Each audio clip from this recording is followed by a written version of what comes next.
வயசு வந்த புள்ள ஒண்ணு பாடம் படிக்குது.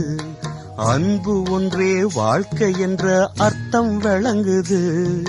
கட்டிலுக்கு ஆசைப்பட்டு புத்தி அலைஞ்சது. கணவன் இங்கே பிள்ளை என்று கண்டு கொண்டது.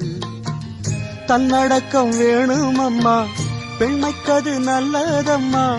காமத்துக்கும் மோகத்துக்கும் கால நேரம் உள்ளதம்மா. இல்லறத்தில் இன்ப துன்பம் இரண்டும் உள்ளது பொன்னம்மா. சம்சாரம் அது மின்சாரம், சம்சாரம் அது மின்சாரம். அன்பு கொள்ள ஆளும் உண்டு, நெஞ்சுக்குள்ள ஈரமுண்டு. சம்சாரம் பந்தமுண்டு, பாசமுண்டு, சொந்தத்துக்கும் உள்ள